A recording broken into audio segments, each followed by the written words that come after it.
Okay, so today we will present the impact of climatic variability on agriculture in Bicol region in the Philippines.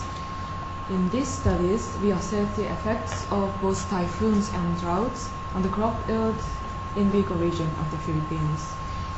And we tried to find which climatic factors are more critical in each season. And at the end of this talk, we will discuss the study's implication for climatic change adaptation.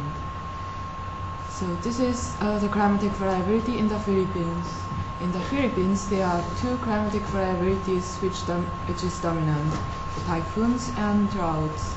The typhoons occur about 30 every year, and it is said that in La Nina years, this landfall of typhoon incidence is higher, and it causes large crop losses. And for droughts, it is said that El Nino years tends to cause these droughts. So these figures below are the production losses in the Philippines from 1990 to 1999. And as you can see, this year 1998, the crop loss was caused both by typhoons and droughts. So for the people who are not familiar with this topic, El Nino and La Nina. So these two figures are the sea surface temperature in Pacific Oceans, and the above one is El Nino. It is characterized by unusually warm sea surface temperature, and it is greater than or equal to plus 0.5 degrees. And in this region, in the Philippines, it tends to cause drier summer. And the below is La Nina, and it is characterized by a cool sea surface temperature which is less than or equal to minus 0.5 degrees. And in the region of Philippines, it causes the landfall of typhoons incidents are higher. And recently in 2006, a big typhoon happened in the Philippines, and it hits in the Bicol region. So the right figure is the track of this typhoon. It was from the end of November till the beginning of December in 2006. So this typhoon hits the Philippines and also the Bicol region. And at the Bicol region, the maximum wind speed is about 30 meters per second. It's about 110 kilometers per hour. And it causes a big production loss. And these 2 years, the first one was in 1998, which was caused by both typhoons and El Nino. And the loss in 2006 was said to be caused by the typhoon. And after this typhoon, this TCP project begins in Bicol region. Bicol region locates at the northeast of Philippines, and this TCP project focuses on 3 provinces in Bicol region, which I circled here. So, and in this TCP project site, the production of rice is about 80% of Bicol region. And in this project site, the land use for agriculture is dominated by coconuts, rice, and corn. So in these sites, coconuts and rice are more important production. So this is a small introduction for TCP project. So if you're interested in, please see the following link below. The specific objectives of this TCP project is first enhancing institutional and technical capacities and knowledge among local authorities and communities to better manage climate-related risks in agriculture. And second one is making good practice options available for enhanced disaster risk management and possible dissemination and replication elsewhere in the country. And the third is improved livelihoods and food security of small-scale farmers and fisher folks in disaster-prone areas. And this photo is a flat-prone rice area. So, but until now, to relate it to this TCP project, not enough climatic impact assessment was done. And there are many studies focusing on the Philippines, but many of them focus on either typhoons or El Nino and its impacts on rice, but not both of them. Therefore, in this study, we want to try to answer these following two questions. Which extreme events, drought or typhoon, affects more, and which crop, rice, corn and coconuts, in which seasons? And what would be effective adaptation options? So for this study, we used the data from 1994 to 2009. For climatic data, we used daily rainfall and maximum wind speed at Legazpi station, which locates in Albay in Bicol region. And these data we got from US and OAA. For agricultural data, we used rice, corn and coconuts. So these data are provided with production and area harvested. So from these two data, we calculated yield. And for rice, this data is separated into irrigated area and rain-fed area. And for rice and corn, it's divided into 4 quarters. So quarter 1 is from January to March, and quarter 2 is from April to June, quarter 3 is from July to December, and quarter 4 is from October to November. And this data we got from BAS, which is Philippines Bureau of Agricultural Statistics. For both climatic data and agricultural data is available online. In this study, we also tried to get the original data through the Philippines government, but until now we haven't succeeded to get them. So in this study, we used the data online. Next slide is climate in Bicol region. The figures, the line shows the temperature, and this columns is rainfall.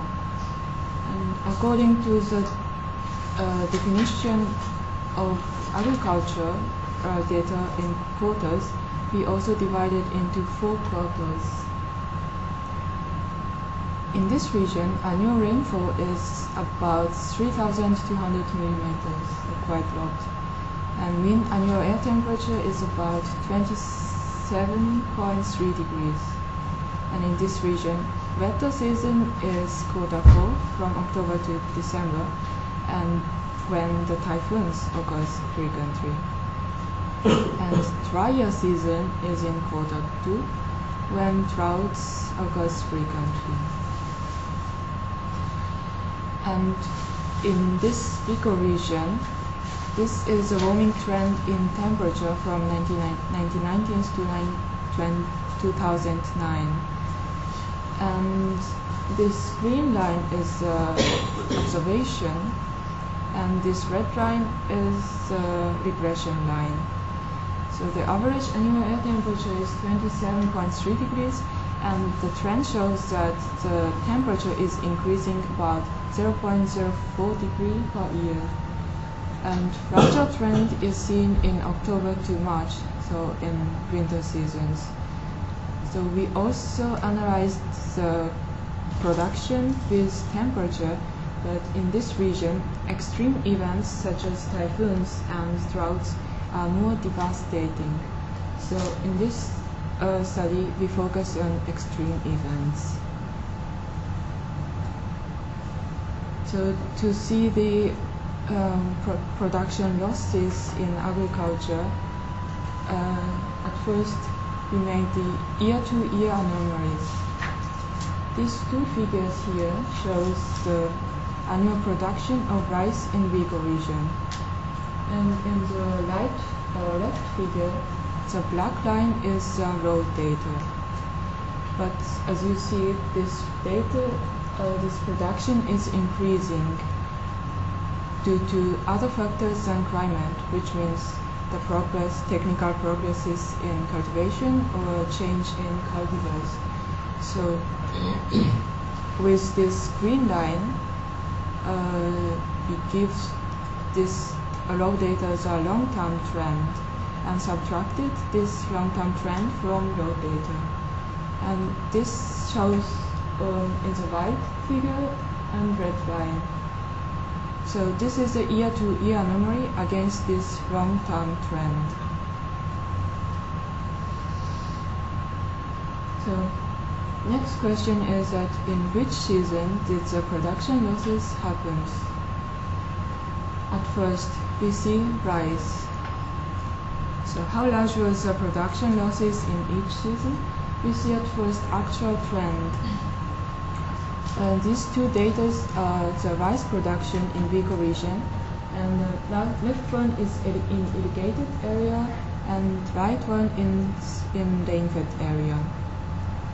In this region, production ratio is like this one.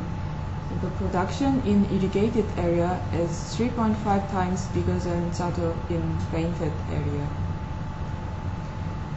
And in irrigated area, the quarter 4, which is the red line, is smaller than other quarters. On the other hand, in rain-fed area, in the figure right, the quarter 4 is larger than other quarters.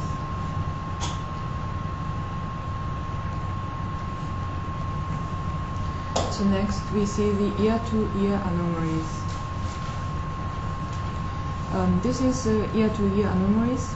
Left one is in irrigated area and right one is in rain-fed area. So for quarter 1, from January to March, the loss was observed in these following years, like 1996, 2000, 2001, and 2008. And for quarter 2, which is from April to June, was observed in these years. And for quarter 4, the loss was seen in these years.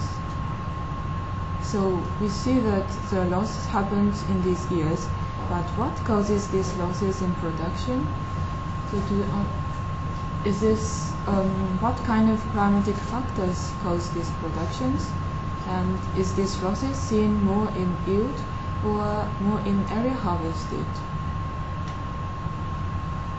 So to answer to these questions, at first we see the interannual climatic variabilities. Here we define 4 indicators to see climatic variabilities: wind speed, dry spell, total rainfall, and maximum rainfall. Wind speeds mean the maximum wind speed observed in each quarters. For example, in 2006, this red line in quarter 4 means that the maximum wind speed in this quarter 4 was about 30 meters per second.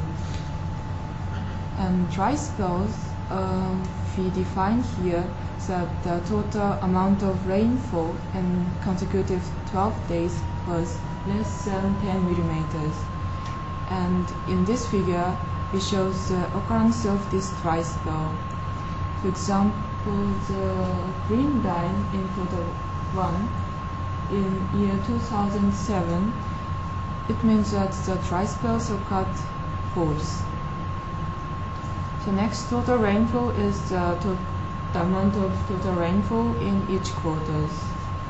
And maximum rainfalls we also made here index. And the 0 means that the total amount of rainfall in consecutive 3 days is less than 99 millimeters.